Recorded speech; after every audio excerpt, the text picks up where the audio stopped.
Bom dia, boa tarde, boa noite aí a todos que estão assistindo a essa gravação. Nós estamos fazendo um encontro aqui com a Ana Cláudia Santano. Ela é professora, pesquisadora, doutora e mestre em Direito Constitucional e também é coordenadora do Movimento Transparência Eleitoral Brasil, uma organização sem fins econômicos, né, partidária, que faz o acompanhamento aí de projetos eleitorais, né, pesquisas nessa área. Vai falar um pouco com a gente aqui hoje, a Transparência Capixaba, agradecendo aí já por ter aceito o nosso convite, sobre esse momento que a gente está vivendo, né, de reforma eleitoral, de informações e desinformações. Então, a gente fez esse encontro aqui para produzir um pouquinho de conteúdo, né, da nossa contribuição para esse debate, porque é importante realmente a gente esgotar o debate, mas com boas informações e com boas fontes. E para me ajudar, eu convidei hoje aqui duas pessoas bastante também importantes do cenário jornalístico, né, aqui a Letícia Gonçalves, que é a editora de política aqui do jornal A Gazeta, aqui do Espírito Santo, né, e o Guilherme Mendes, que é jornalista também da equipe do Congresso em Foco, para me ajudar com essas perguntas e encaminhar essa conversa aí, aprofundando o conhecimento da gente um pouquinho mais. Então, já sem demorar muito, eu queria passar a palavra à professora Ana Cláudia, para se apresentar também e ter aí os seus 15 minutos iniciais para uma breve explicação, né, sobre esse cenário local para a gente conduzir essa conversa. Está contigo aí, professora. Obrigada, Rodrigo. Obrigada pelo convite. Agradeço a oportunidade e a Transparência Capixaba por contribuir, né, para esse debate, para esse diálogo com boas informações, como bem disse o Rodrigo. É bem importante que toda a população tenha acesso ao que realmente está se falando quando a gente fala da problemática do voto impresso. Eu também queria agradecer a Letícia e o Guilherme por estarem aqui comigo nesse período, porque justamente os meios de comunicação têm um papel fundamental na transmissão dessas informações para a sociedade. É um tema bastante complexo do ponto de vista tecnológico, inclusive para nós, especialistas. Então, é importante a gente saber traduzir todos esses dados, essas informações para as pessoas, para que elas também tenham, né, acesso e total transparência desse debate. Bom, como introdução, um dos eixos de atuação da Transparência Eleitoral Brasil é justamente trabalhar com temas referentes à integridade democrática e à integridade eleitoral, né, que a democrática sempre começa com a eleitoral. O que eu quero dizer com isso? Eu quero dizer que existem algumas práticas que são conhecidas como boas práticas eleitorais que devem estar presentes em todo o processo eleitoral, em todo o processo político, quando nós estamos falando de uma democracia. Aqui na América Latina, nós tivemos, lá pelos anos 80, 90, uma onda democratizadora de países. Então, a gente saiu de regimes ditatoriais para ir para os regimes democráticos. Depois de 30 anos, como é o caso brasileiro, a gente já pode ter uma certa medição de como anda a democracia brasileira. A integridade eleitoral entra justamente aí, porque não basta só realizar eleições. A gente precisa realizá-las, a gente precisa mantê-las, a gente precisa dar legitimidade aos resultados oriundos dessas eleições. Então, é devido a isso que a gente acaba entrando em debates, como é o caso do voto impresso. Já digo aqui que esse não é o melhor nome para conduzir esse debate, né? O voto impresso é uma nomenclatura, é um nominho que deram para chamar a atenção ao problema, mas ele não tem absolutamente nada a ver com a impressão de um voto. O que ele tem, na verdade, é que eu já vou entrar um pouco no que é o debate em si, é que se está pleiteando, se está pedindo um sistema de auditoria cruzada na votação eletrônica brasileira.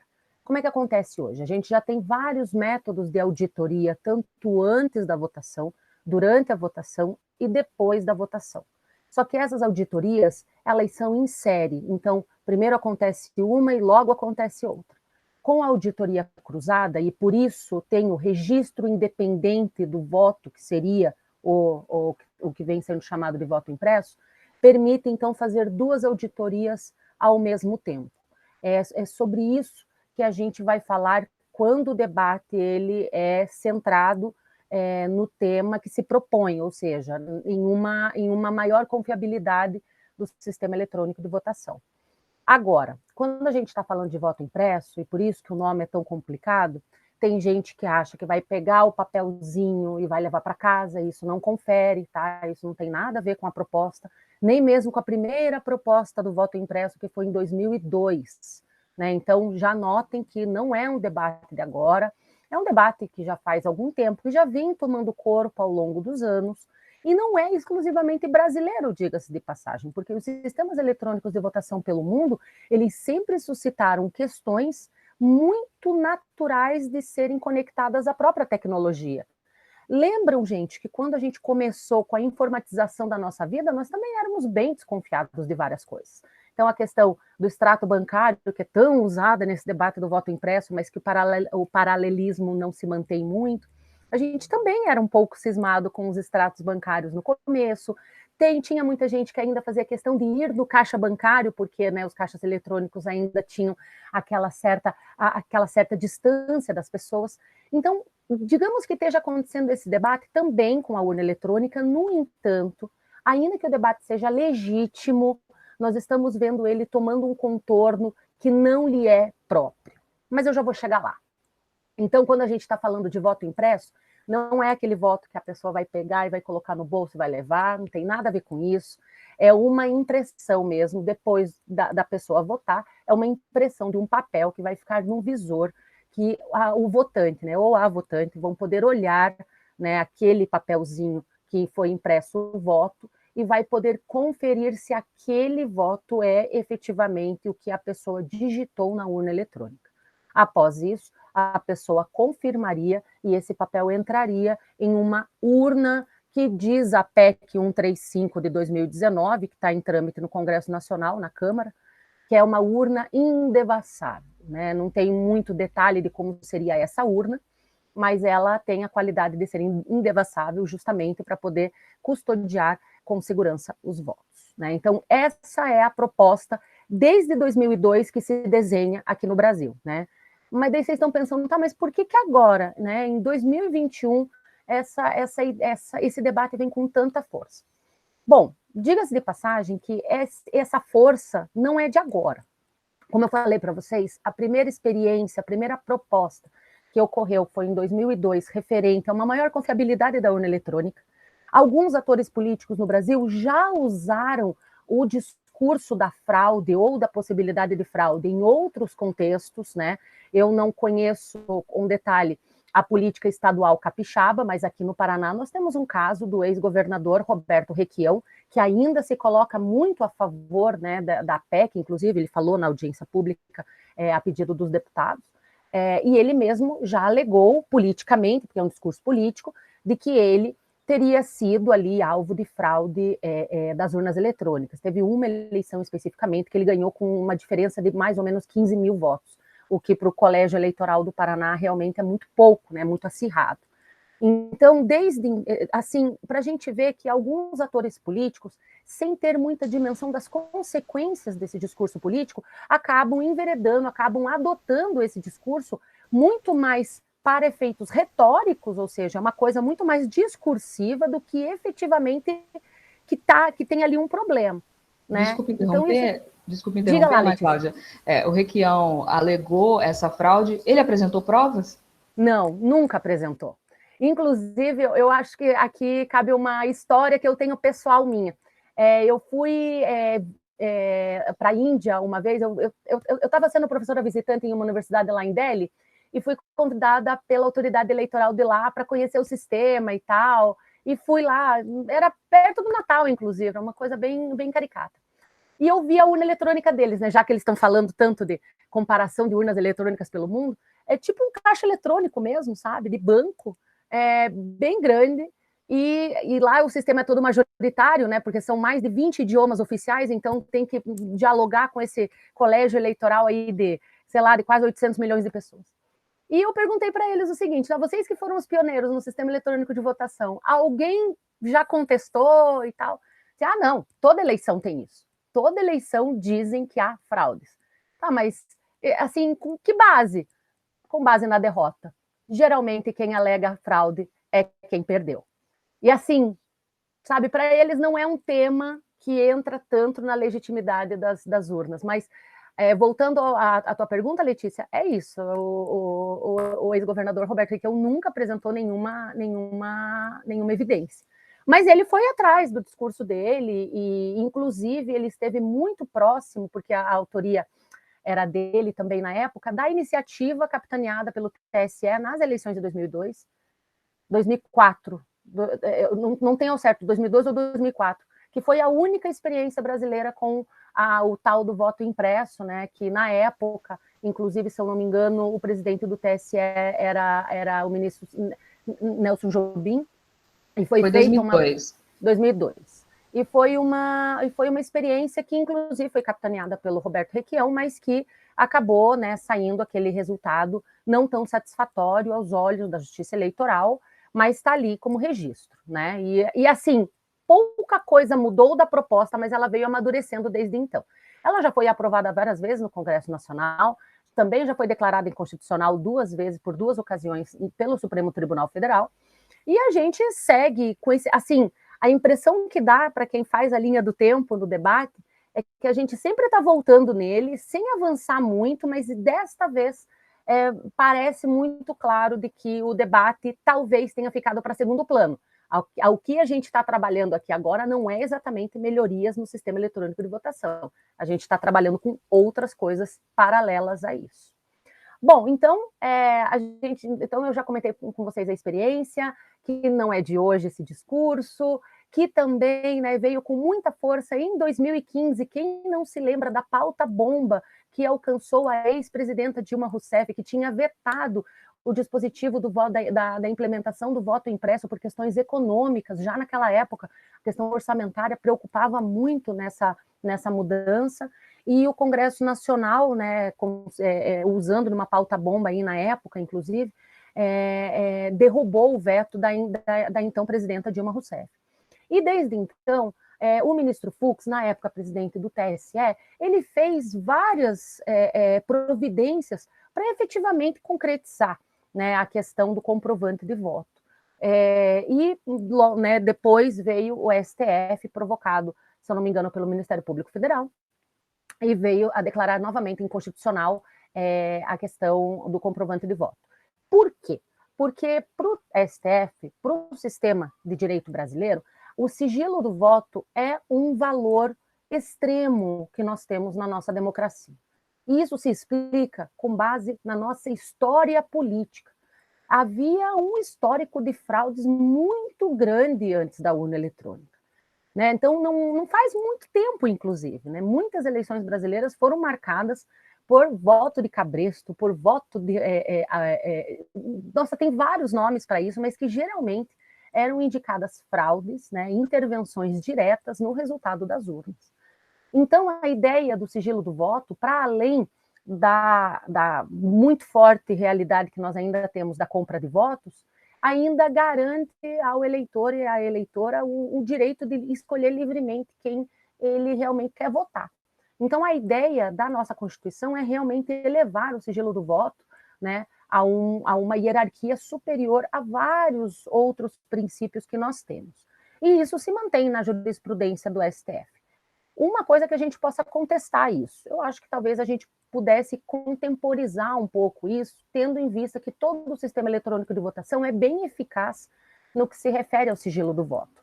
E também, né, eu acho que tem que falar honestamente, a tecnologia ela já vem avançando o suficiente como para suprir eventual demanda por embaralhamento de votos, etc. e tal.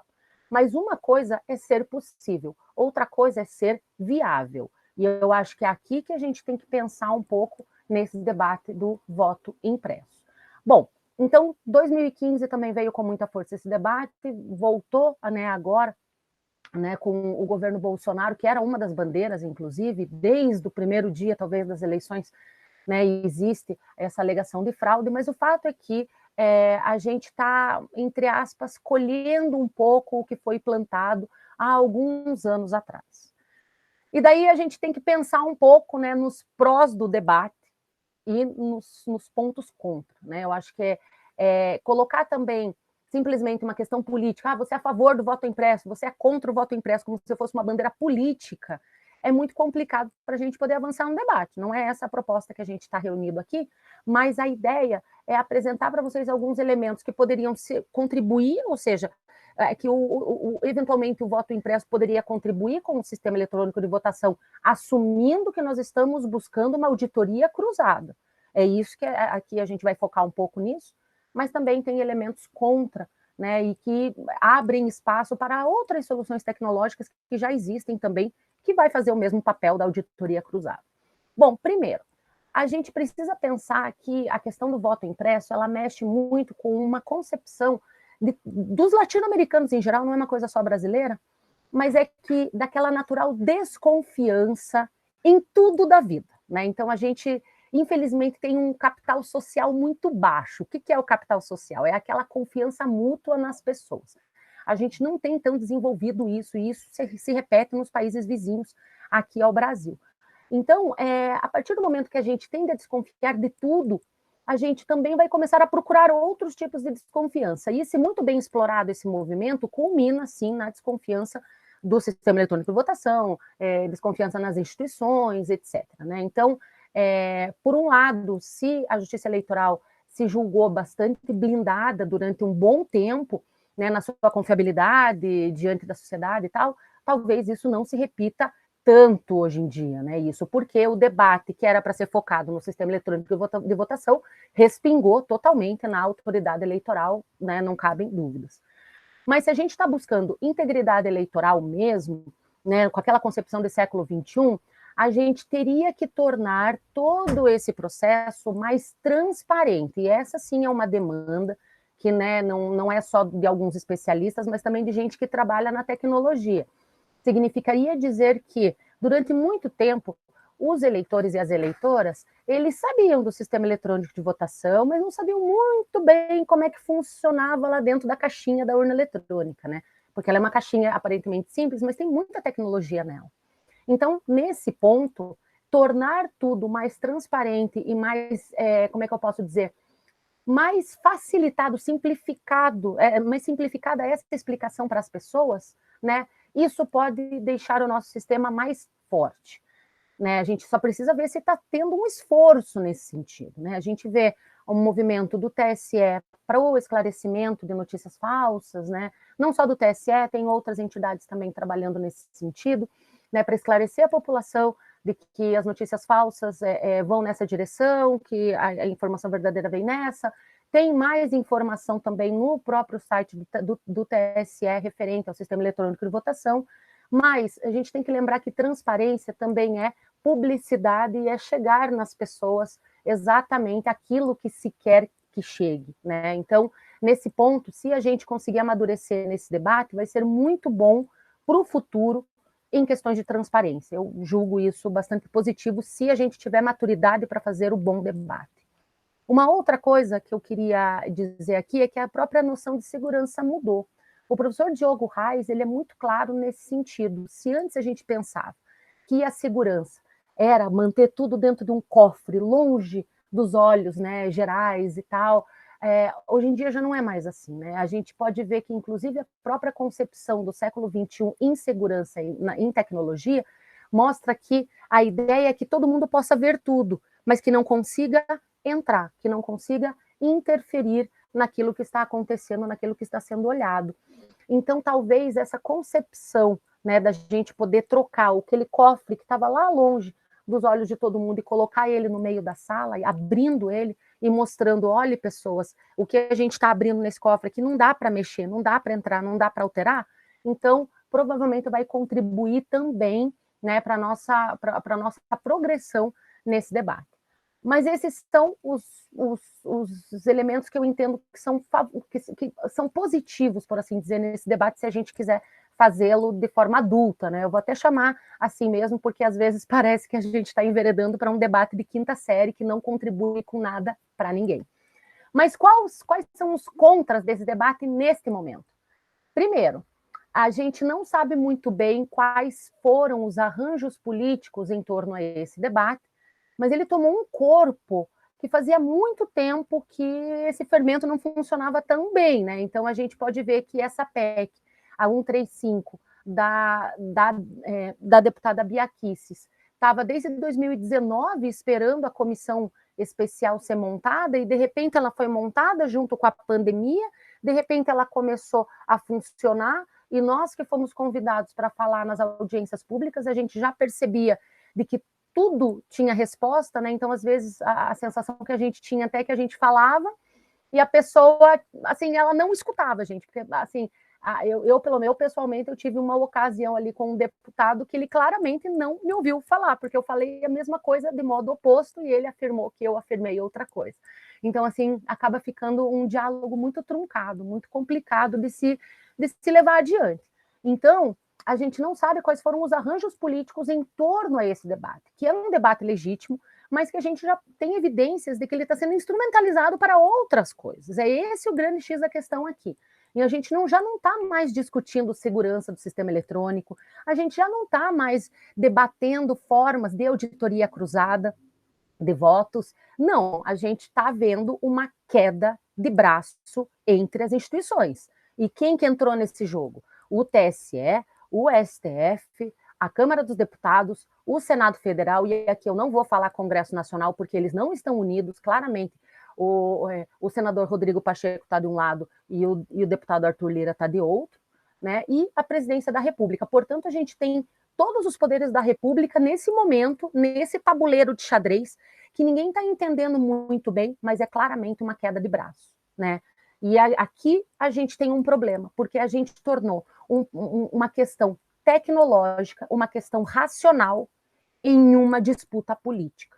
Ou seja, além de ter politizado toda a pandemia e os mais de 600 mil mortos, a gente também tem um talento de politizar uma questão tecnológica que poderia ser muito positiva para a gente se processada de forma devida, mas a gente tornou isso literalmente uma crise institucional sem precedentes nesse período democrático brasileiro. Então, esse é um ponto extremamente negativo, porque ninguém vai sair ganhando muito nesse debate, né? A gente já vai começar a ver uma acomodação das forças, que vai todo mundo ter que ceder. E, assim, ninguém está muito disposto a ceder nesse debate. E daí virou time de futebol, né? Então, eu sou a favor do voto impresso. Então você é fulano de tal. Eu sou contra o voto impresso. Porque tem os milicianos. Pô, gente, eu acho que aqui a gente se perdeu totalmente, sabe? Então, a partir do momento que a gente entrou nesse jogo, todo mundo vai sair perdendo. E, assim, eu acho que a coisa mais negativa que a gente vai colher de tudo isso é a grande fissura na confiança social da autoridade eleitoral brasileira. Ou seja, a gente permitiu, e aqui eu acho que o TSE também ele tem que fazer um meia-culpa, a gente permitiu que a confiança que era alta na justiça eleitoral, que ela ficasse quebrada, né? Que ela pelo menos rachasse, e eu não tenho muita certeza se a gente vai conseguir reconstruir essa estrutura em pouco tempo, talvez a médio prazo, mas agora a curto prazo eu não tenho certeza.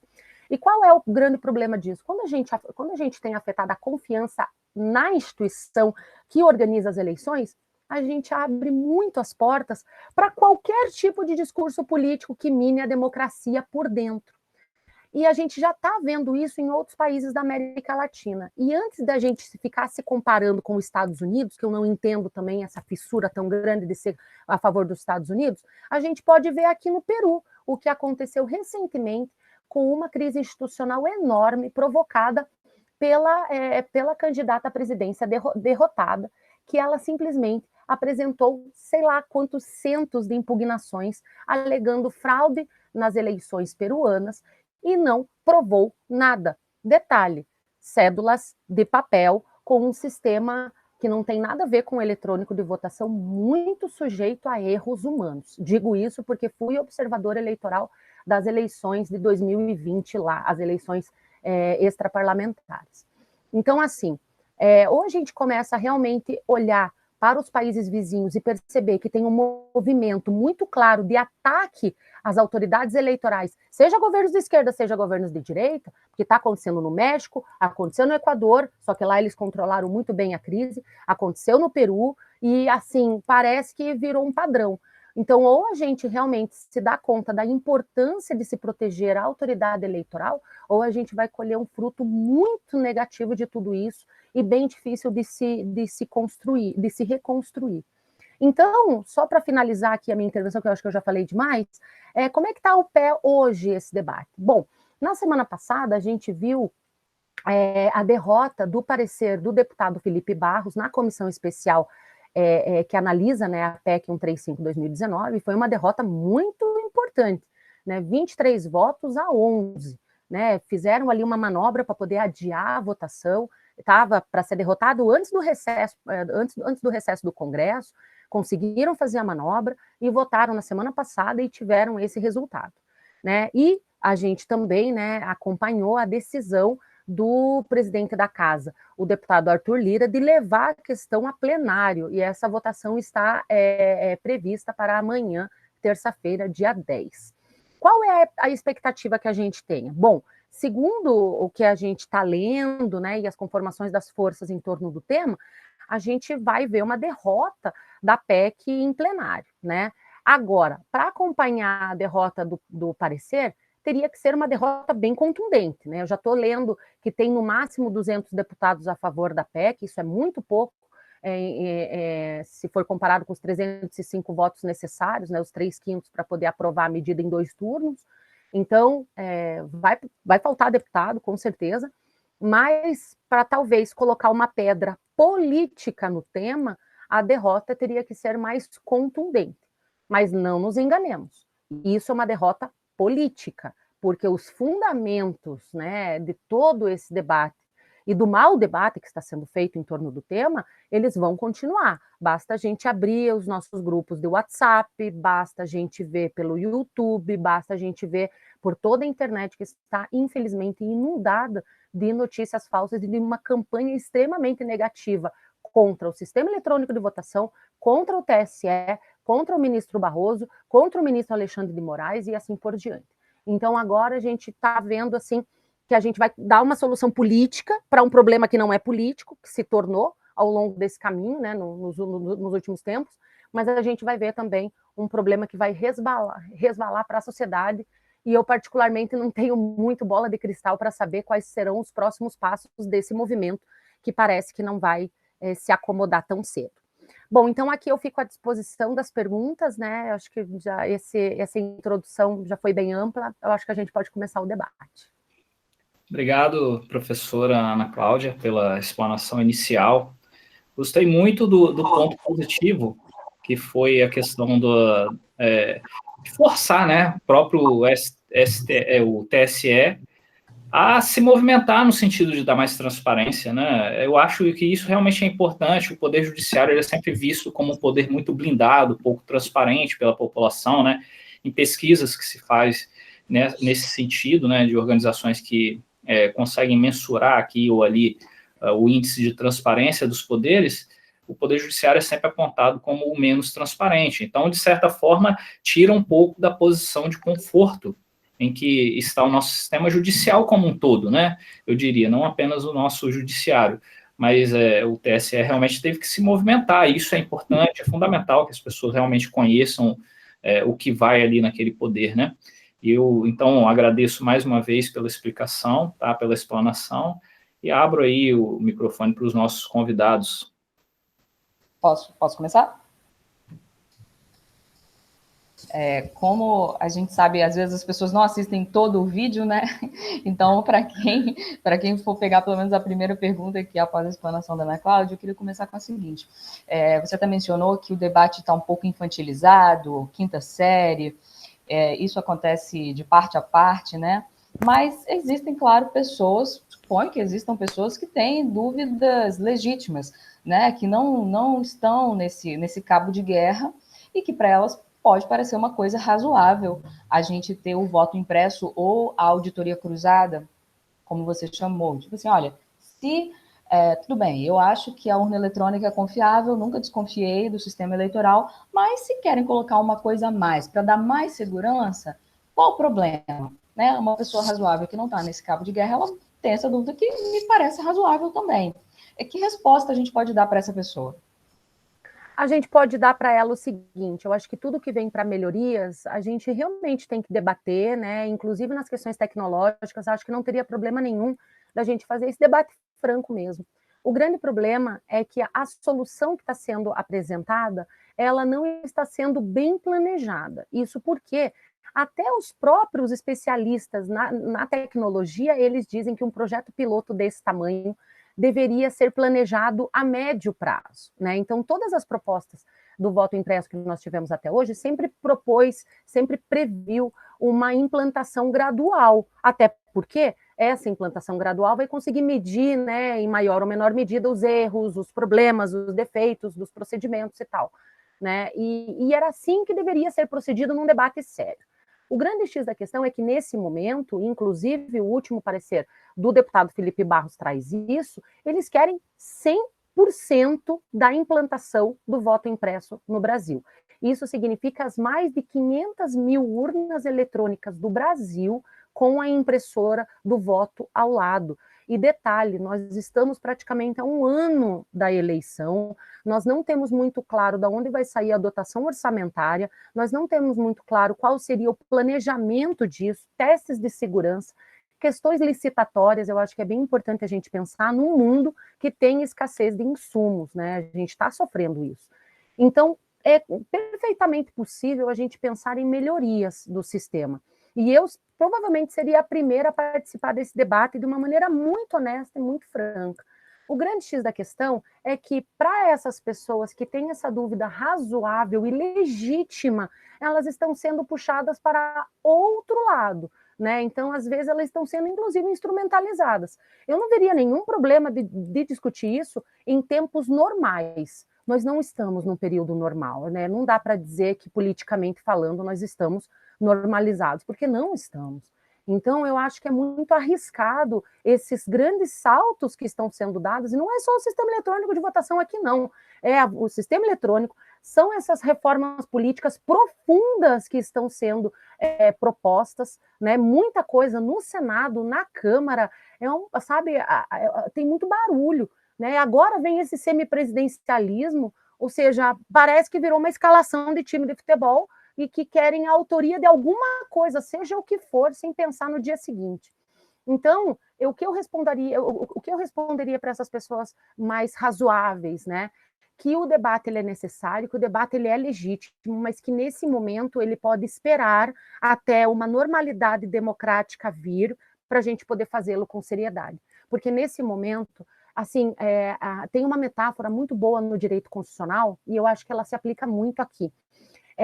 Como se a Constituição fosse um grande barco no meio de um mar, de uma tempestade gigantesca, e a Constituição está ali, né? O barco está ali, está firme, até passar a tempestade, porque as sereias estão cantando e os marinheiros não podem ir até as sereias, eles têm que se manter dentro do barco, resistindo para poder passar a tormenta e vir os tempos de sol. É isso que eu diria para essa pessoa, assim, olha, vamos guardar esse debate, porque afinal de contas é de tanto tempo, vamos guardar esse debate para 2023. Para 2023, eu acho que poderia ser uma boa janela, né? Ou seja, vamos esperar as próximas eleições, porque tem muita insegurança no que se refere às eleições do ano que vem. Vamos esperar esse debate que precisa de mais serenidade, de um país sem pandemia, de um país com com mais saúde mental, inclusive, para fazer esse tipo de debate, para a gente poder seguir adiante. Era isso que eu responderia para essa pessoa. Mas que o debate é legítimo, sem desmerecer nem nada. Eu acho que todo mundo que tem dúvidas com relação ao tema tem que fazer mesmo, tem que ter as respostas, e por isso que eu acho que mais transparência também pode nos amadurecer muito como país. Então, seria mais ou menos isso. Obrigado, professor. Antes de passar a palavra para o Guilherme aqui, que ele tem uma pergunta também, eu queria reforçar isso que a senhora falou, professora, porque o Movimento Transparência Eleitoral ele também monitora outros 583 projetos relacionados a questões eleitorais que estão sendo discutidos. Quer dizer, a gente não tem só a questão do voto impresso sendo discutida, né? Eu queria até que os meus amigos aqui me ajudassem nesse sentido, aproveitando, né, a experiência da nossa convidada, porque a gente tem outros projetos, a questão do distritão, o fundo eleitoral, né, a gente está na questão, claro, latente essa questão do voto impresso, porém, outros projetos de fundamental importância para a realização já das eleições do ano que vem estão em discussão, né? E isso afeta, inclusive, as regras do jogo. A impressão que se dá é de que eles são até mais importantes do que a questão do voto impresso, porque tem dinheiro público bilionário sendo investido aí na questão partidária, e a gente está discutindo o sexo dos anjos, como dizem por aí. Então, por favor, Guilherme, com você a palavra. Professora Ana Cláudia, bom dia. Bom dia, Letícia, bom dia, Rodrigo. Entrando mesmo nessa questão levantada pelo Rodrigo e por você agora há pouco, é muito interessante que hoje a gente está vendo no Congresso Nacional uma discussão ao mesmo tempo sobre a reforma do sistema de votação, a reforma do sistema de escolha de representantes e até mesmo da maneira como se governa o país. Né? A pergunta que eu tenho é o que isso mostra da nossa discussão política e que prognóstico se pode fazer, se é um prognóstico positivo, se ter todas essas discussões ao mesmo tempo. Bom, aqui um pouco opinião pessoal, portanto, eu vou me separar um pouco da transparência eleitoral para poder comentar um pouco isso aqui como professora, inclusive. A gente já vê, desde 2009, um movimento de reforma política eterna, né? Na verdade, esse tema da reforma política nunca nos abandonou, diga-se de passagem, né? Então, a gente vê ele com mais contundência desde 2009, com mudanças gigantes, né? Começou com a propaganda eleitoral para o barateamento de campanhas, daí foi para a prestação de contas, daí foi para o financiamento, né? O financiamento foi a bola da vez de uma enorme mudança em 2015, em 2017 mais financiamento, que daí veio o financiamento público, e agora nós estamos com tudo junto. Só que detalhe, que esses debates, se a gente for passar, aqui eu vou usar um pouco uma linguagem mais usual, se a gente for passar na peneira todas as propostas que tem agora, a gente vai ver muita coisa requentada. Então, a questão do Distritão, por exemplo, já foi derrotada 2 vezes no Congresso Nacional, né? Tem, inclusive, uma proposta que foi aprovada na Câmara que parou no Senado. Então, nem mesmo as casas se dialogam entre si. E a gente não vê quase nenhuma diferença entre uma proposta e outra. A gente vê um tensionamento pela aprovação dessas medidas, né? E que também é um pouco... São coisas inexplicáveis, porque quando a gente está falando de sistema eleitoral, por exemplo, no caso do Distritão, que, né, pode ser eletrônico ou não, nesse caso específico, a gente precisaria de pelo menos 3 eleições para poder ter uma medição mais fiel dos efeitos daquela mudança anterior, né? E a gente está fazendo tudo junto, nossa, e de repente saem umas ideias de voto preferente que não tem nada a ver com a cultura política brasileira. Daí tem o Distritão, tem o Distrital misto, daí já se comparam com a Alemanha. Gente, a gente não é a Alemanha, a gente não é a Alemanha, não é Estados Unidos, não é Suécia, né? A gente tem características próprias aqui no Brasil, e é um pouco o movimento do status quo, né? Aqui eu vejo isso muito claro. Quanto mais passos adiante a gente tem de conquistas progressivas no campo político, mulheres, indígenas, pessoas negras, etc., a gente vai ver uma reação backlash do status quo, das pessoas que já se encontram no poder. E algumas delas, até aquelas que já entraram e que querem permanecer, né, é um pouco de jogo político. O que eu vejo disso? Eu vejo que o momento é inoportuno, né? Eu acho que é bem inconveniente a gente estar trabalhando com tantos temas assim, e detalhe, isso é no campo político, porque a gente tem reforma administrativa, reforma tributária, a lei de segurança nacional, está tudo junto. Não há como acompanhar tudo da forma devida. E esse que é o grande problema. A gente caiu, então, numa situação de que a gente está tendo que fazer escolhas para ver o que vai acompanhar. E detalhe que nesse acompanhamento que a transparência eleitoral faz, a gente tem que fazer nas 2 casas que, de repente, fazem uma pauta que votam tudo e a gente precisa do dia para a noite analisar, né, um caderno, como, por exemplo, o projeto do novo Código Eleitoral, com mais de 900 artigos, né, gigante, mas que muitos deles são resoluções do TSE. Então, assim, quando a gente vai passar a peneira, não tem muita coisa nova, mas tem um ânimo de aprovar o que já foi rejeitado no passado, porque vai que, né, é a tal da tentativa vai que. Então, pode estar acontecendo isso. Eu não acho que é favorável o debate tão forte de tantas coisas. Eu acho que nem deveria estar sendo debatido esse tipo de coisa em tempos pandêmicos, né? Nossa, eu acho que é muito complicado isso.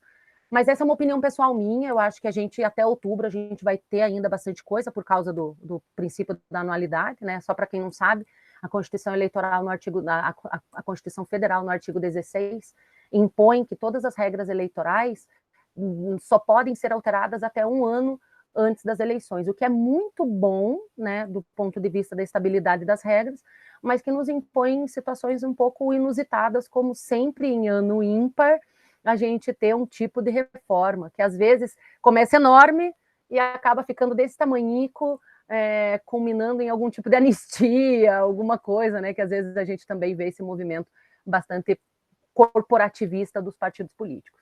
Enfim, eu não acho que seja positivo estar debatendo tudo isso junto, não.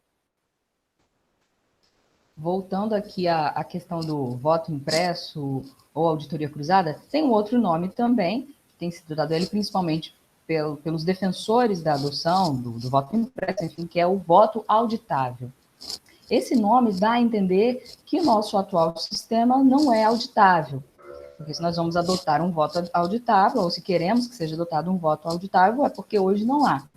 Então, eu queria, Ana Cláudia, que você explicasse, primeiro, o que é auditoria, o que existe hoje de auditoria, o que é proposto. Você já falou um pouco disso antes, né, de qual é essa proposta do voto impresso, né, a gente já deu para ter uma ideia, mas principalmente como é hoje, né, o voto hoje já é auditável, e como é isso? Bom, vamos lá. As auditorias, né, eu vou falar aqui no plural porque são vários testes de segurança sobre as urnas eletrônicas, eles são feitos em 3 períodos, né? Então, tem antes das eleições, no preparo dessas urnas eletrônicas, principalmente no que a gente chama de cerimônia de lacração das urnas. Então, é a inseminação do software nas urnas, logo, teste de segurança junto com esse software já inseminado nas urnas, ali na frente dos partidos políticos, Ministério Público, são audiências públicas abertas, né? Então, primeiro é feita a inseminação do software em várias urnas eletrônicas que são seriadas, né? Então, a inseminação vai para várias, e dessa série serão testadas uma por uma para ver se o software está em ordem, está funcionando dentro da urna eletrônica em ordem, tá? Inclusive, com a conferência do voto que foi ali posto. Também são inseminados os candidatos e as candidatas, né? Então, foto, informações e tal. E tudo isso também pode ser objeto de auditoria separada pelos partidos políticos e pelo Ministério Público Eleitoral. Bom, muito bem. Então, nessa cerimônia de lacração, a gente tem a inseminação do software da urna, teste. Inseminação dos candidatos e candidatas, teste e conferência da lista de nomes, para ver, inclusive, se os nomes estão corretos, se números estão corretos, foto, etc., que é o que mais dialoga com o eleitorado. Logo, serão feitas as lacrações, tanto do cartão memória, né, da urna, então tem um lacre que é seriado também, assinado por todo mundo, fica ali certinho, né? Só lembrando que a urna eletrônica não é conectada à internet, então tudo ali é feito e guardado, né? Daí fica custodiado pela Justiça Eleitoral até o transporte para a sessão eleitoral correspondente, mas tudo isso é bem público, tem uma ordem de números e tudo que não é usado também é colocado num envelope e deixado à custódia da Justiça Eleitoral. Isso antes da votação. Durante a votação, nós temos um procedimento que começa um dia antes, que se chama votação paralela. O TSE mudou o nome, que vai ser teste de integridade das urnas, se eu não me engano é esse, mas desde sempre ele é conhecido como votação paralela. Em que consiste essa votação paralela? O Tribunal Regional Eleitoral correspondente vai sortear o número X de urnas pelo sistema da Loteria Federal. Portanto, aquela bolinha, né, aquelas bolinhas assim da Caixa Econômica, vão para o TRE para que se faça um sorteio aleatório das urnas, e estas urnas que serão sorteadas, serão retiradas, substituídas por uma urna de contingência, para daí aqui, esta urna vai ser objeto de votação paralela. O que é a votação paralela? São chamadas várias pessoas com o número correspondente dos eleitores daquela urna. Então, vamos supor que aquela urna tem 400 eleitores, pois terão que ter 400 votos. Então, geralmente, e eu já participei disso, vai aluno de graduação, vai alunos de escolas policiais militares e assim por diante, e ficam lá votando em candidatos reais. Só que na cédula, né? Eu até tenho ali uma cédula, se soubesse, tinha pego. Então, é aqui, é um papel mesmo. Então, votam e entregam para ali a pessoa que está ajudando, né, para o servidor da Justiça Eleitoral, e estes votos serão digitados na urna. E estes votos têm que bater. Ou seja, a votação paralela vai demonstrar que os votos em cédula, que foram feitos em cédula, foram digitados na urna eletrônica, ao vivo, na frente de todo mundo, e vai sair a mesma coisa. Considerando isso, isso acontece durante a votação. Deixa eu até pegar para vocês aqui, tem um exemplo do que acontece depois. Logo depois do término da votação, a gente tem a impressão do boletim de urna, que é esse documento aqui, ó. Eu vou pegar um aqui. Esse documento aqui. Ó, podem ver que tem nomes, né, de todo mundo, aqui dos candidatos que foram votados, aqui, tudo descritivo, embaralhado, não consigo saber quem votou em quem, né, o que é um tema importante aqui no Brasil. Ó, é isso aqui tudo. Isso aqui fica à disposição das pessoas no final da votação, tá? E detalhe, o boletim de urna tem esse QR Code. Esse QR Code vai levar, se a gente passar o telefone aqui, vai levar para o site do TSE com esses resultados no sistema do TSE. Tem que bater. Em caso de não conferência dos dois, o que prevalece? O boletim de urna. Então, prevalece esse documento aqui. Muitas vezes, inclusive, a gente vê na prática isso, que os partidos, eles passam em várias, né, os fiscais passam em várias sessões eleitorais pegando os boletins de urna. Como a gente faz acompanhamento da eleição, a gente também pegou um monte aqui. E a gente conferiu esses aqui super bateram, né? A gente faz observação eleitoral, então, no nosso caso aqui, todos bateram. E em caso de inconsistência, prevalece o boletim de urna, porque é isso daqui que saiu daquela urna e é o que vai valer. Portanto, isso daqui já é uma auditoria de voto, gente. Só que isso aqui... só ressaltando, né, Cláudia, né, porque você estava falando anteriormente aí do exemplo da votação paralela, esses boletins de urna ficam disponíveis não só na votação paralela, na votação mesmo, né, no dia da eleição, para todo mundo. No final da jornada eleitoral, todas as pessoas que quiserem, né, inclusive tem vários projetos disso, né, as pessoas podem passar em várias sessões eleitorais, num colégio eleitoral grande, pegando vários boletins de urna. É para todo mundo, inclusive esses documentos devem estar afixados nas portas das entradas das sessões eleitorais, né? Então é importante a gente falar isso para a população.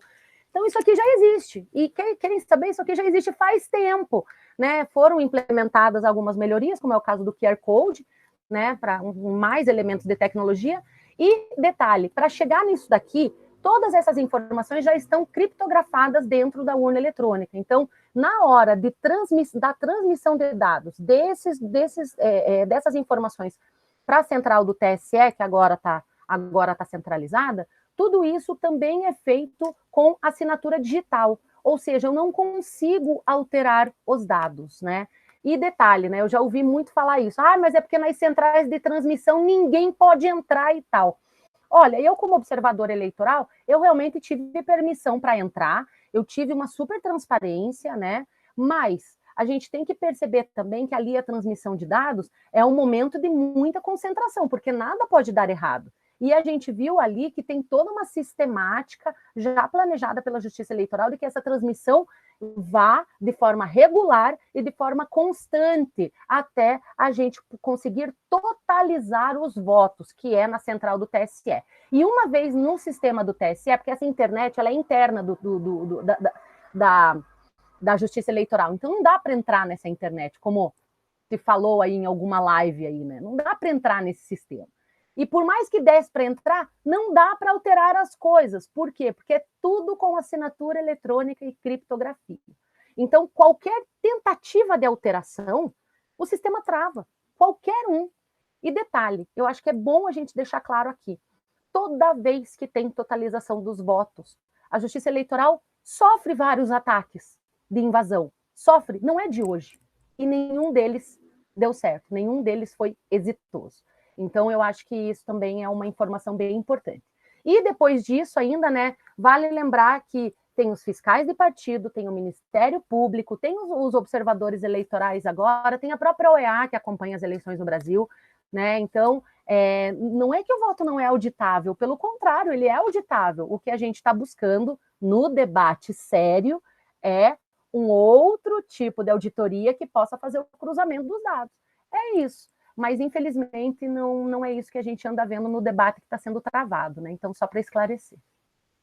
Aproveitando a excelente pergunta da Letícia, né, eu acho que é uma das maiores curiosidades das pessoas, né, como é que é feita essa auditoria, né.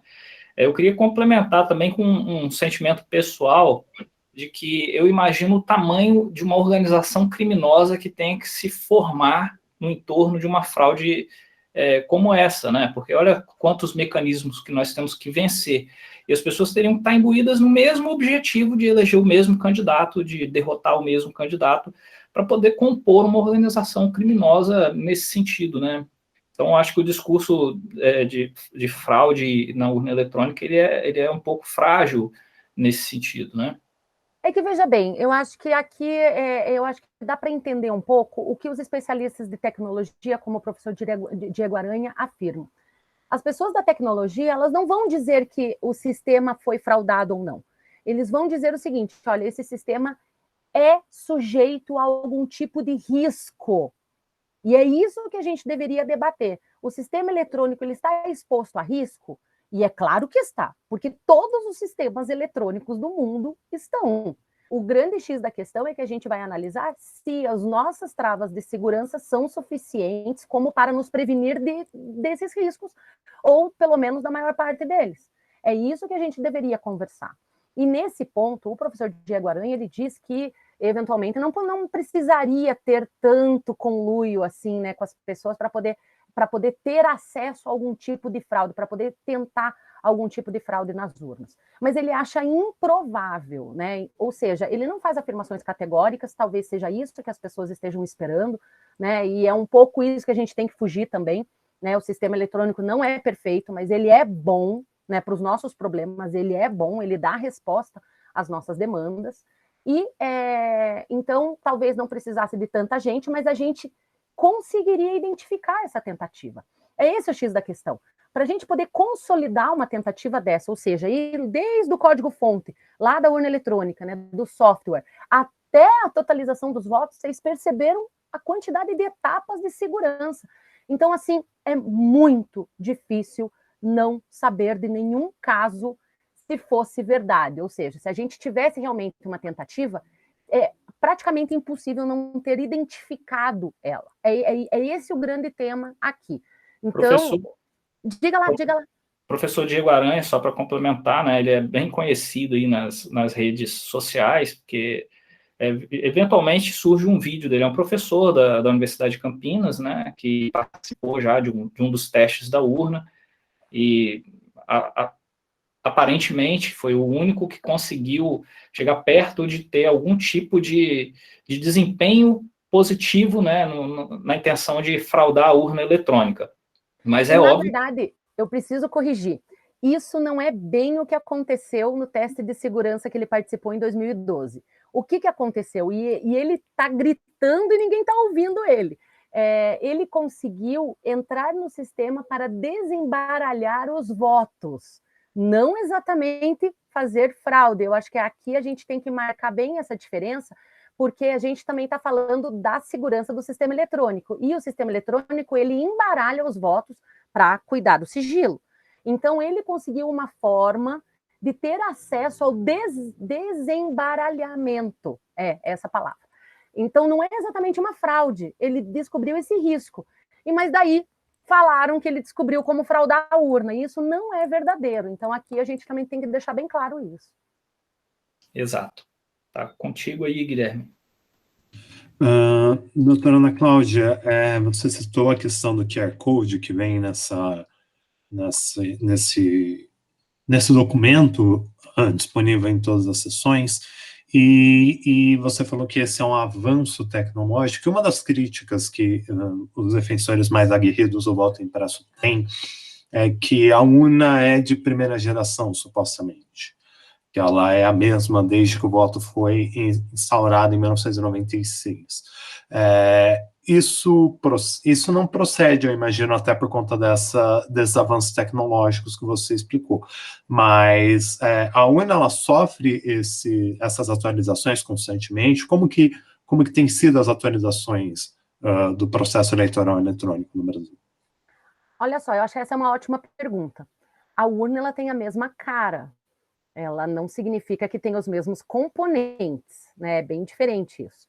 Então, ela sim sofreu várias atualizações normais, né, para qualquer tipo de tecnologia, e principalmente para a tecnologia democrática, né, que a gente chama. Então, ainda que ela tenha a mesma carinha de sempre, o que é muito recomendável, né, para uma questão de educação para o voto. Se eu ficar mudando de urna o tempo todo, eu vou ter que explicar para o povo o tempo todo como é que funciona o novo equipamento, e isso é bem contraproducente.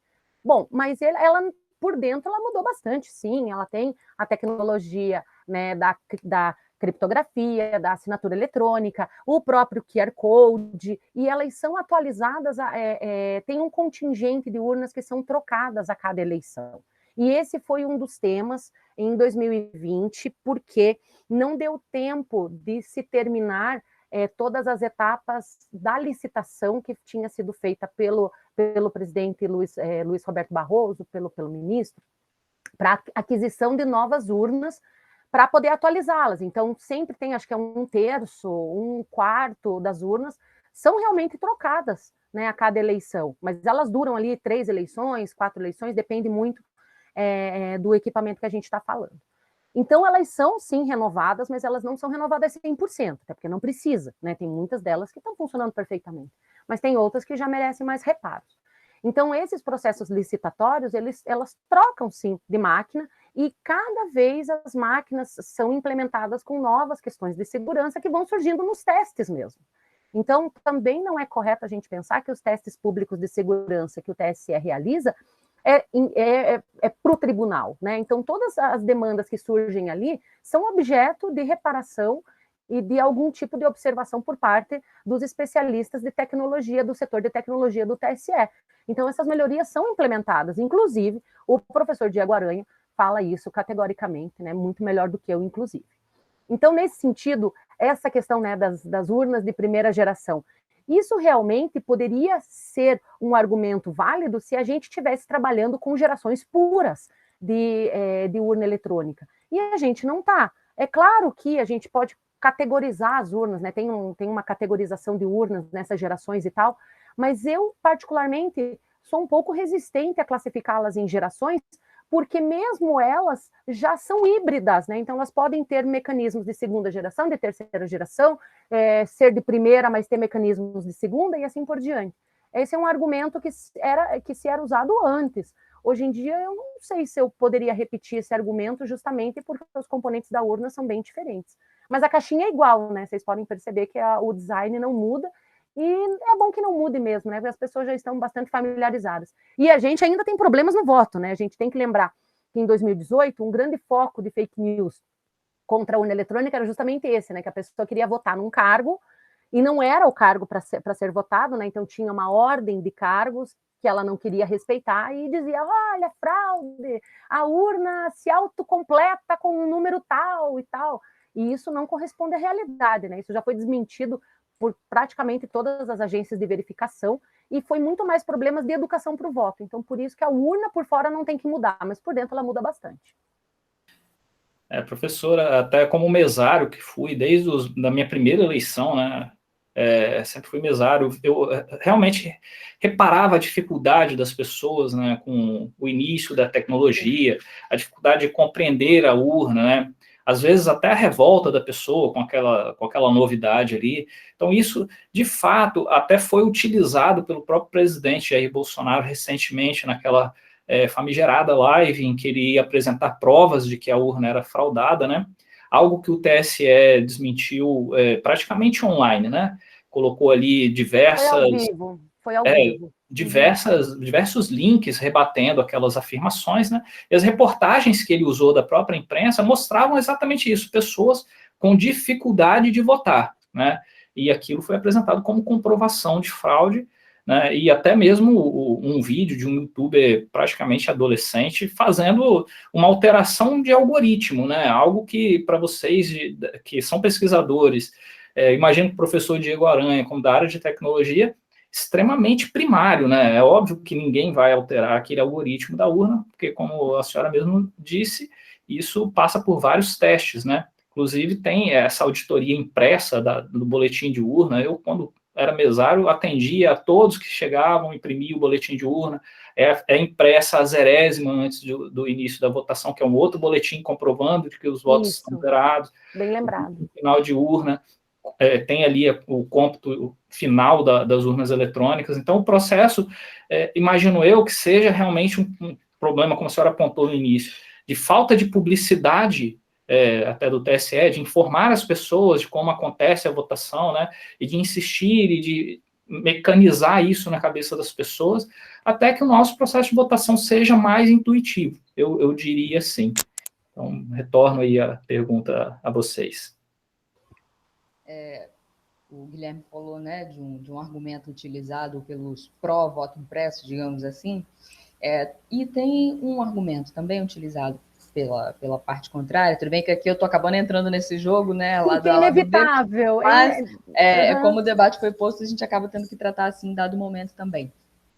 Um argumento é que, na verdade, eles dizem, olha, estão querendo adotar o voto impresso ou o voto auditável com o argumento de que seria para tornar a eleição mais segura, mas, na verdade, a adoção desse modelo proposto faria o contrário, acabaria dando mais possibilidade de fraude. Eu queria saber se, na sua opinião, isso é verdade, e se não seria uma coisa mais passível de fraude, seria viável também, né? Inclusive, economicamente, a gente falou aqui de custo, né, de troca de urna.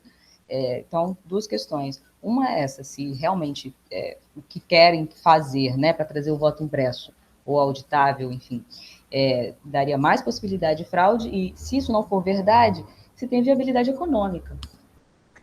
A questão da fraude, eu acho que a gente precisa um pouco definir o que é a fraude, né? E a fraude, ela sempre é intencional. Portanto, o voto impresso, ele não é sujeito somente à fraude. Ele tem uma outra crítica que poucos falam dessa forma, mas eu acho que ela é bem pertinente, é que o voto impresso, ele facilita o erro também, né? Então, a gente tem que falar da intenção de fraudar o resultado, mas também do erro humano, que é um fator também importante quando a gente está falando em eleições, né? Então, é fato, sim, que que a questão da contagem pública de votos, eu acho que é aqui que está o grande problema, que a contagem pública de votos, ela pode aumentar bastante a probabilidade de erro humano, porque ela facilita a intervenção humana. O sistema eletrônico de votação ele foi pensado para tirar qualquer tipo de possibilidade dessa intervenção humana que muitas vezes era feita intencionalmente para poder fraudar o resultado das eleições. Isso a gente tem históricos bastante generosos aqui no Brasil. Agora, a partir do momento que eu estou exigindo, inclusive, uma contagem pública por sessão, vamos pensar comigo.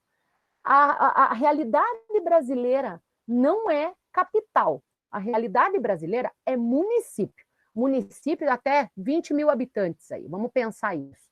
É nesse contexto que a gente precisa pensar na confiabilidade da urna eletrônica com contagem pública de votos, essa proposta aí, que desde já eu não concordo.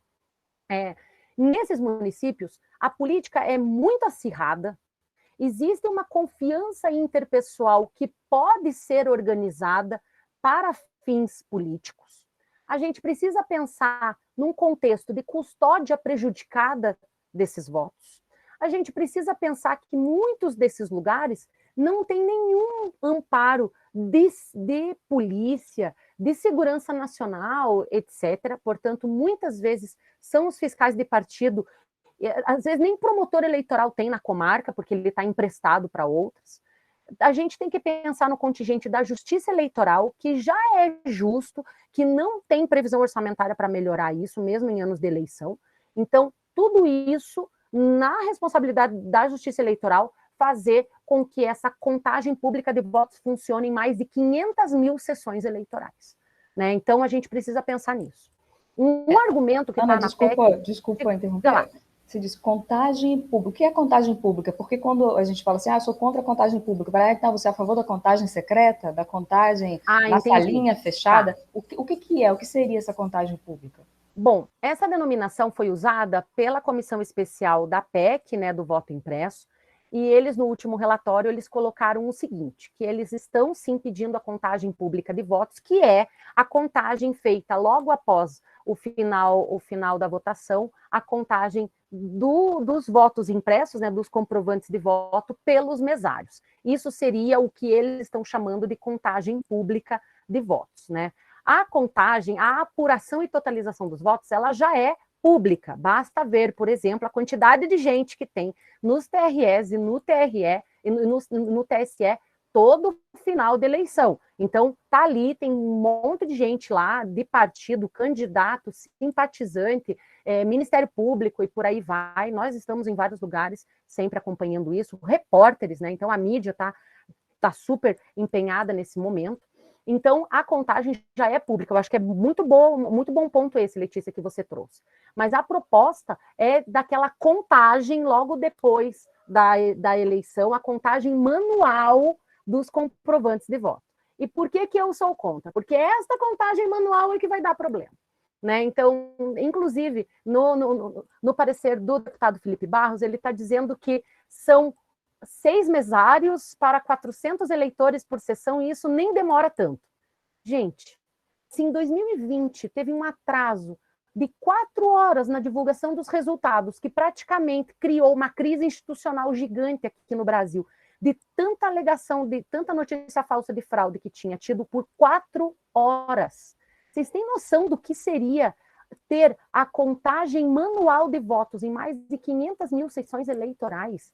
Assim, naquela ansiedade toda, quando os atores políticos estão muito exaltados e em eleições tão acirradas como vão ser 2022, seja a opção que a gente tiver como presidente da República, assim, eu acho muito temerário e eu acho uma exposição desnecessária do sistema eletrônico de votação. Até porque no próprio parecer está dizendo que vai valer o resultado contado manualmente. Então, para que o boletim de urna? Né? Então, a gente começa a querer montar esse quebra-cabeças com base nessa lógica, que não cabe, né? Que não dá. Então, a gente tem esse problema. Então, a gente tem um problema de implantação num tempo recorde, que não dá, né? Não tem condição. A gente tem um problema de vulnerabilidade do sistema eletrônico de votação por causa da intervenção manual, né? E essa intervenção manual, diga-se de passagem, ela vai na contagem. Porque uma das dúvidas que a gente tinha no começo era, mas a gente vai ter o comprovante de voto, mas vai prevalecer o quê? Vai prevalecer o boletim de urna? Vai prevalecer o tal do voto impresso? O que vai prevalecer? Porque se for para prevalecer o boletim de urna, o voto impresso fica meio desnecessário, né? E se a gente privilegia a contagem manual dos votos, então daí o sistema eletrônico inteiro pode ser ali exposto, né? Um pouco desnecessariamente. Então, nesse sentido, é capaz, sim, de aumentar o erro humano, com certeza. E da mesma forma que o erro humano tem a fraude.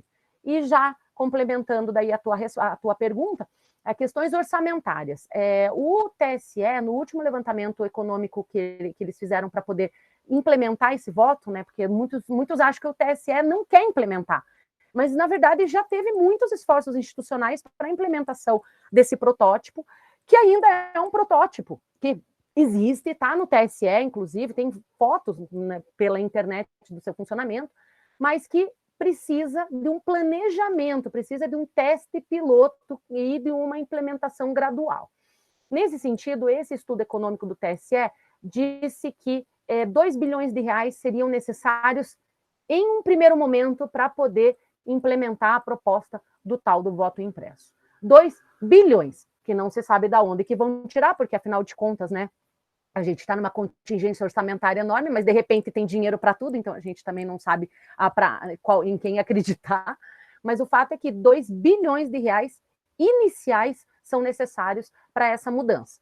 E por que eu digo que são iniciais? Porque a gente tem que pensar no processo licitatório, que quem, né, tem uma aproximação com o Estado sabe que complexidade leva todo esse processo. A gente precisa pensar também nas empresas que são competentes para oferecer esse serviço, porque também não é qualquer empresa que a gente pode contratar para isso, né? Tem toda uma questão, inclusive, de segurança nacional. Então, se for uma empresa de fora, a gente também precisa de cuidados a mais. Então, tempo, dinheiro, planejamento e testes. E a gente não tem nada disso. A gente tem um estudo inicial de impacto econômico, a gente tem uma aproximação a um protótipo, a gente tem uma queda de braço que estão deixando para o último momento para analisar a proposta, que, né, enfim, quanto menos tempo para implementar a proposta, pior é, né, em caso de implementação. Então, e aumenta muito o erro humano. Aí tem uma outra coisa que eu acho que a gente pode complementar aqui. O ministro Barroso, ele falou na Câmara dos Deputados, ele foi bem enfático com relação a isso, que a questão do voto impresso aumentaria, né, a desconfiança nos resultados e, portanto, os pedidos de recontagem, os pedidos de nova apuração dos votos, né? Esse perigo, ele já existe, né? Até porque o próprio PSDB já pediu essa recontagem de votos em 2014 sem sucesso, né? Chegou à conclusão de que ali não ia dar para avançar na alegação de fraude deles. Mas o fato é que isso tem que ser usado dentro do que o TSE já tem como procedimentos. Vamos supor que a gente precise ter uma impugnação dessa recontagem aí e que eu queira, sei lá, tantas sessões eleitorais no Nordeste, tantas no Norte, tantas no Sul, etc. Quais serão os procedimentos da impugnação dessas sessões eleitorais? Né? Por enquanto, eu não tenho ainda um procedimento específico voltado ao voto impresso. E detalhe, vai ser uma contagem só? Vão ser 3, em alguns países são 3. Né? Qual que é o procedimento disso? Quem tem a competência de apresentar isso fora o partido político? O Ministério Público tem? Os cidadãos têm? Porque também tem isso. A gente vai empoderar também os cidadãos para isso? Tem um pouco de medo disso, mas eu acho que é bom a gente pensar nisso também. Enfim, então a gente precisa pensar nos procedimentos de impugnação dessas sessões, né, no processamento dessas impugnações, e também na questão do aumento desses pedidos de recontagem.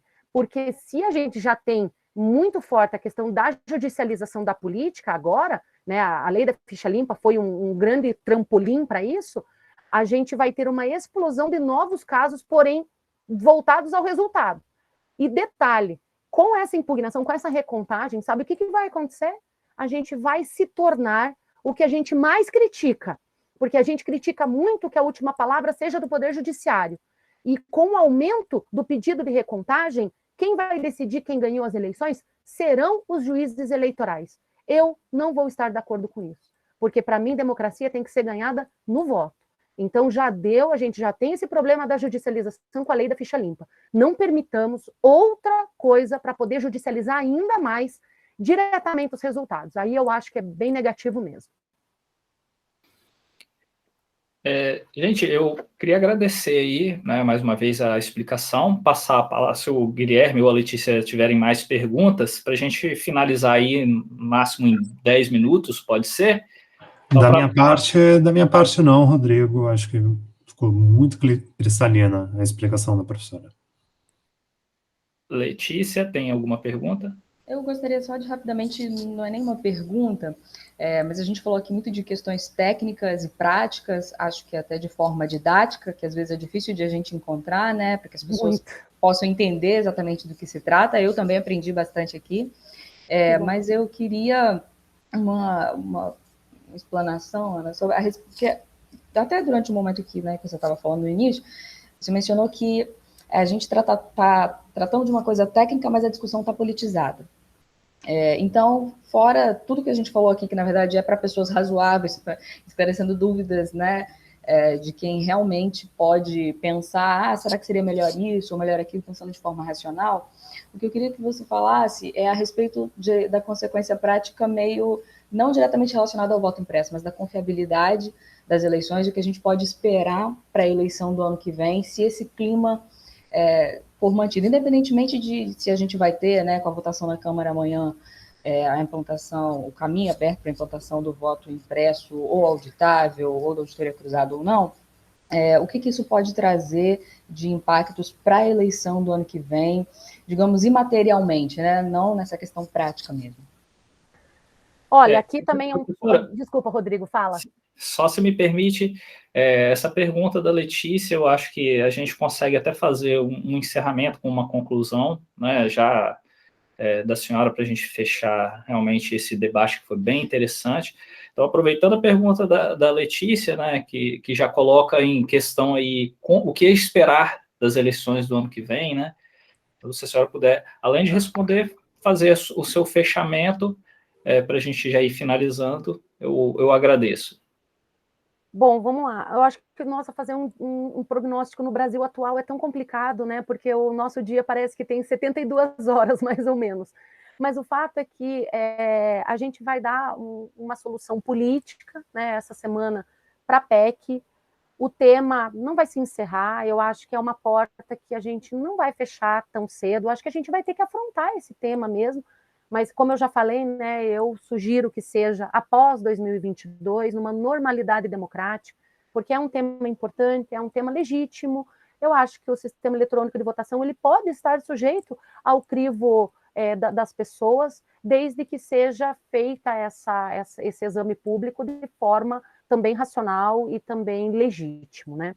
Bom, então a gente vai dar uma solução política, mas com certeza a gente vai ver esse tema crescer cada vez mais, porque ele está instrumentalizado, né? Como eu comentei aqui, ele tá envolvido numa disputa política e que está enveredando, inclusive, né, para os seus desfechos institucionais.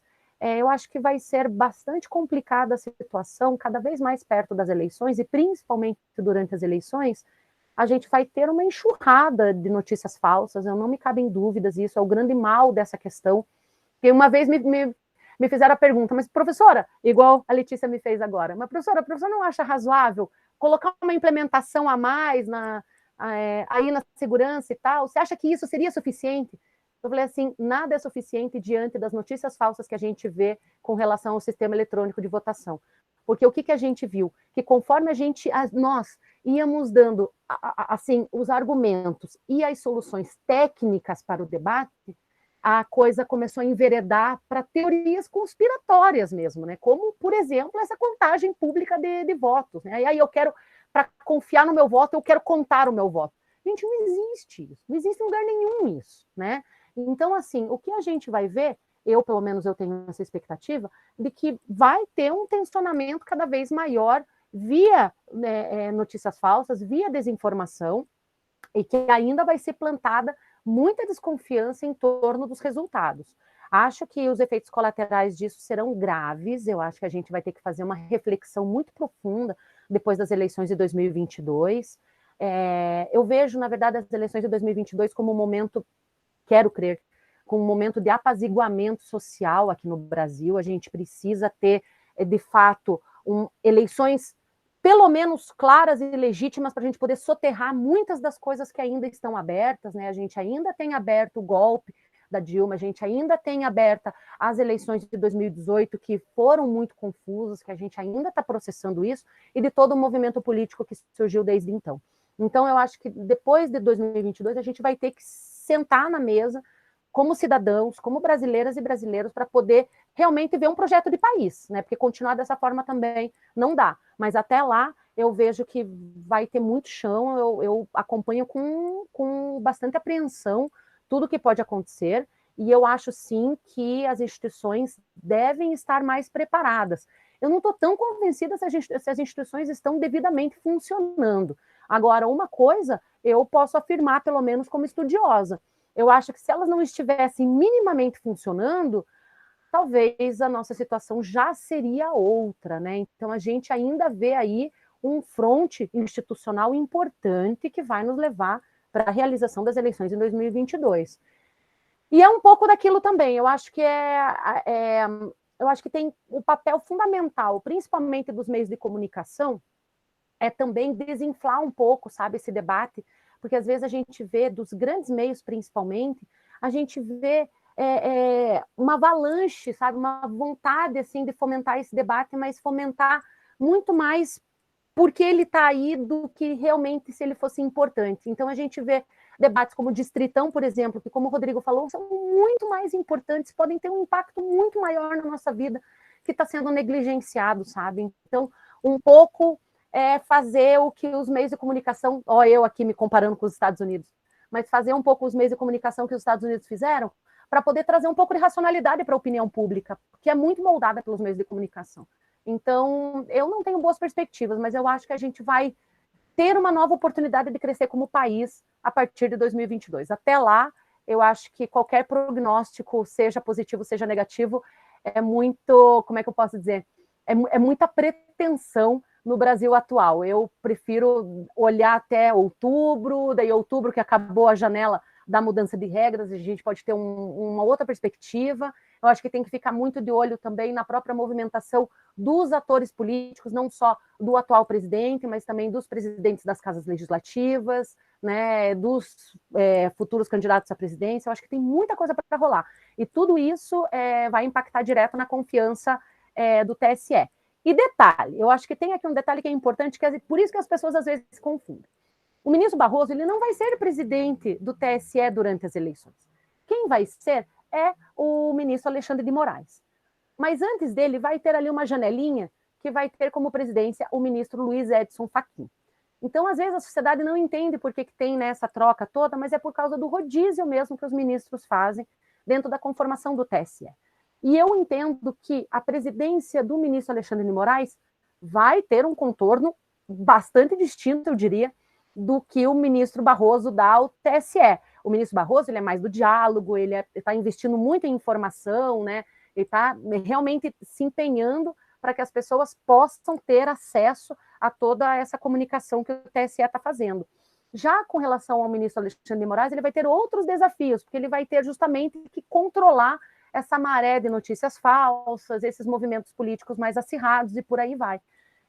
Então, a gente vai ter grandes emoções, assim, com certeza, né? Eu faço votos simplesmente que a gente saia de 2022 maiores do que nós estamos entrando. É isso que eu realmente, como cidadã brasileira, eu desejo muito que aconteça. Então, eu queria agradecer aqui a oportunidade, né? E principalmente a atenção de vocês. Eu, né, fico bem satisfeita que foi esclarecedor, né? Eu deixo para vocês que estão nos assistindo, eu deixo também os nossos contatos nas redes sociais. A Transparência Eleitoral Brasil está aberta aos comentários de vocês. Qualquer questão, qualquer coisa, podem nos procurar nas nossas redes, nós estamos à disposição e nós também vamos participar de algumas ações, né, de levar essas informações à população em geral, principalmente a nossa missão de observação eleitoral 2022. Em 2020, a gente acompanhou 5 capitais, a gente quer ampliar o número de capitais, né, em 2022, se tudo der certo, vai ser ótimo. Então, é mais uma confiança nessa integridade eleitoral que nós estamos buscando. No mais, eu gostaria de realmente desejar uma ótima semana para todos e todas, com um abraço bem fraterno para todo mundo. Obrigada. Obrigado, Ana Cláudia. Obrigado, Letícia, Guilherme, pela presença aí de vocês, por terem aceitado o convite, né? As palavras da professora Ana Cláudia trazem bastante informação, né, mas eu acho que fundamentalmente traz para a gente essa ambição, né, de procurar realmente boas fontes de informação. A senhora acabou de citar o ministro Barroso, um grande constitucionalista, né, um sujeito equilibrado. Com certeza a mudança dele vai trazer um pouquinho mais de polarização, porque o ministro Alexandre de Moraes tem muito mais adversários políticos no campo do atual governo do que o próprio ministro Barroso. Então, como a senhora falou, cabe a gente, né, como a Letícia, o Guilherme, como pessoas que levam informação ao público, né, a Transparência Capixaba, a Transparência Internacional, como organizações que promovem esse tipo de conteúdo, massificar esse tipo de informação, esgotar o debate, né, e incentivar as pessoas que realmente procurem boas fontes de informação, né. Lembrando que nem tudo que a gente vê hoje em dia nas redes sociais, por mais que apareça em vídeo, em foto, em imagens, traduz realmente a verdade, né? Mais do que nunca é preciso buscar esse tipo de espaço ao diálogo. Meus amigos, Guilherme e Letícia, mais uma vez, obrigado. Querem deixar uma palavra final? Da minha parte, não. Queria agradecer ao convite, queria agradecer a paciência também da professora Ana Cláudia em poder explicar toda essa questão para a gente. Também gostaria apenas de agradecer à professora Ana Cláudia, ao Rodrigo, pelo convite aí da Transparência Capixaba. Eu vou interromper a gravação aqui, vocês só me aguardem um minutinho, por favor. Obrigado, pessoal, por assistir e até breve.